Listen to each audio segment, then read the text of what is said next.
my father left me a voicemail on September 6th. He had died on September 3rd. The background noise in the recording was my apartment, the one he never visited, the one I hadn't moved into yet. My name is Joel Mercer, and I am going to be precise about everything, because precision is the only thing standing between me and a conclusion I am not ready to reach. My father, Richard Mercer, died on September 3rd from a cardiac event. He was 58 years old. Everyone who offered condolences felt compelled to add that 58 was too young, as if I hadn't already been doing that arithmetic in the hollow silence of every room I walked into after the phone call. He died fast. No warning, no deterioration, no corridor of time in which goodbyes could be arranged. One morning he existed with complete certainty, and by afternoon he was a past tense person, and the door between those two states had closed so quietly I hadn't even heard it shut. I was mid-sentence, explaining the assassination of Archduke Franz Ferdinand to a room of 16-year-olds, when my phone buzzed in my pocket. I stepped into the hallway. My aunt's voice was flat and careful in the practiced way of someone delivering information they have rehearsed. I drove to the hospital. I identified him. I signed papers, made calls, stood in rooms full of relatives who needed me composed so they could collapse. And I performed that function with the mechanical competence grief sometimes grants you in its first days before it finds the seams in you and begins pulling. I moved into my new apartment 18 days later on September 21st.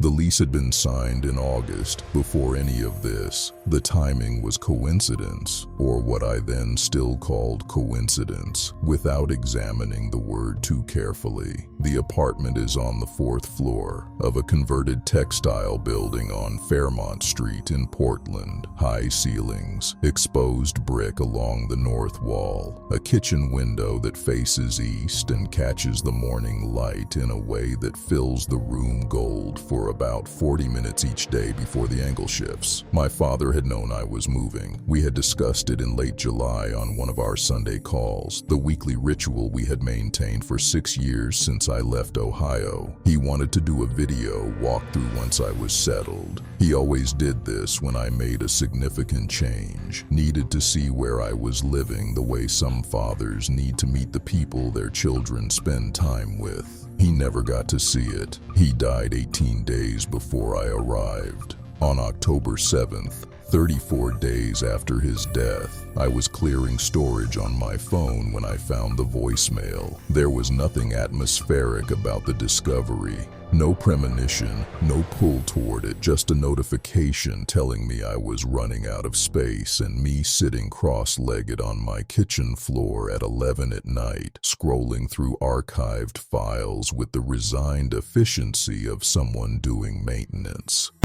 I had several voicemails from him. I had known they were there and had been orbiting them with careful distance, the way you avoid a room in a house where something irreversible happened. His voice accidentally leaving himself a grocery reminder on my number, a thing he did several times a year and always laughed about. His voice confirming our plan to watch a football game together over the phone. His voice on my April birthday, singing off-key with complete commitment for 12 seconds before dissolving into laughter and hanging up. I exported all of them to a folder on my laptop and sat there for a while on that cold floor, listening to the building settle around me, the pipes adjusting to the night temperature, the refrigerator producing its low and indifferent hum. Then I saw the file. It was positioned between two voicemails from August, unremarkable in its appearance, distinguished only by its timestamp, which read September 6th, 3 days after he died. The run time showed 3 minutes and 42 seconds. I had scrolled through this archive twice before, once in the days after his death, looking for anything I might have missed, once simply because I needed to hear his voice, and this file had not been there, or I had not seen it. I cannot tell you with certainty which of those is true, and that uncertainty is its own specific weight. I pressed play. 4 seconds of room silence first. Not empty silence, but inhabited silence. The kind a recording captures when a phone lies face up on a surface and the caller hasn't yet spoken. The ambient breath of an interior space. Then his voice. Not addressing the phone directly, not the practice projection of someone leaving a message, but the unguarded register of a man speaking across a room, unaware or indifferent to being recorded. Distant, casual, unbearably familiar. He said, "The window faces the right way. I always worried about windows." 4 seconds of quiet. Then my name, Joel. Not summoning, not urgent, the way a name surfaces when someone is thinking about a person, and the thought becomes momentarily audible. Then 22 seconds of room tone, that inhabited silence again, and then nothing. I played it 5 times on that kitchen floor. By the third listening, my hands had begun to tremble. Not from fear, as I typically understand fear, but from the physiological shock of encountering something the mind cannot immediately file, the body registering impossibility before the intellect has finished processing it. His voice was unambiguous, not resemblance, not projection, not the auditory hallucinations grief is documented to produce. His voice, his specific cadence, the slight softening of his consonants, the way he had of landing on certain words, with a weight that was entirely his own. And what he said, the window. I had not told him about the east-facing window. In July, we had discussed the building, the neighborhood, the floor, but not that detail, because that was the kind of thing we had planned to discover together on the video call, the kind of observation he would have wanted to make himself. He could not have known. He had never been here. He died 18 days before I arrived. The window faces east. He would have approved. I called my phone carrier the following morning and spoke to a representative who reviewed my account records while I waited. I asked whether server delays could cause a voicemail to be timestamped days after its actual recording. She told me there had been no delays or system errors on my account in September or October. She told me timestamps reflect the moment the server receives and logs the file, not the moment of recording. She told me this carefully and professionally, and I thanked her and ended the call and sat with the information for a long time. The background sound is the detail I have returned to most. When I record video in my kitchen, and I have done this casually many times, cooking clips sent to friends, a long FaceTime tour with my sister shortly after I moved in, the acoustic signature of the room is distinctive. The ceiling height, the exposed brick, the specific geometry of hard and soft surfaces produce a resonance I have come to recognize as belonging to this space, the way you recognize a childhood home by the particular voice its floorboards make.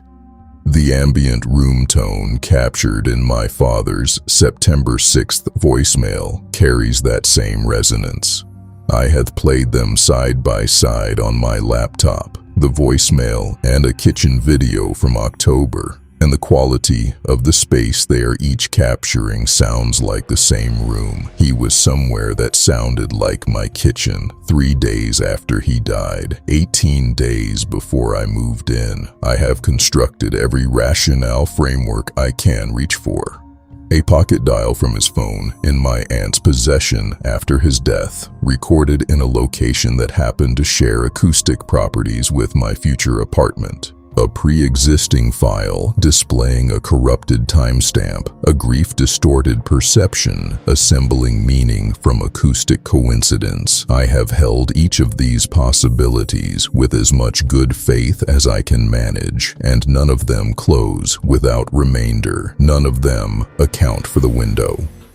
I told 3 people, my colleague Margaret, who listened without interruption and then said nothing for a long time before asking if I was sleeping, my sister, who cried, and Paul, a friend from graduate school who works in audio engineering, who offered to analyze the file and to whom I sent it on October 19th. Paul called me 2 days later. He told me the recording showed no evidence of editing or splicing. Voice frequency analysis was consistent with an unaltered capture. Metadata contained no anomalies beyond the timestamp. Then he described the room tone analysis. Inconclusive, he said, but the ambient profile was unusual, bearing closer resemblance to a space with high ceilings and a substantial proportion of exposed masonry than to a typical residential interior. I asked him if there was anything else. His pause was brief but legible. He said that at the 2-minute 57-second mark, isolated beneath the ambient sound at a level requiring noise reduction to detect, there was a second voice, not my father's, unidentifiable, present for approximately 8 seconds, resolving into the rhythm and cadence of speech but not into words he could reconstruct. He said it could be bleed from another recording, a compression artifact, ambient sound from an adjacent space. He said he wanted to be careful. He said he would keep working on it and be in touch. That conversation was 11 days ago. Paul has not returned my calls. His last communication was a text message sent the evening after we spoke. 3 words and a period.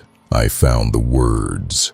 I have been waiting since. The apartment is quiet in the mornings. The east window does what he said it would, fills the kitchen with a light that is generous and unhurried, the kind of light he spent his whole life telling me to look for in a home. I know he would have stood in it and said nothing for a moment, the way he did when something pleased him deeply, before turning and telling me I had done well. I do not go into the kitchen until the light is moved. I am not ready to stand in something he described before it existed and feel whatever it is I would feel standing there. I am not ready for that to be the last thing he gave me. I am not ready to be grateful for it.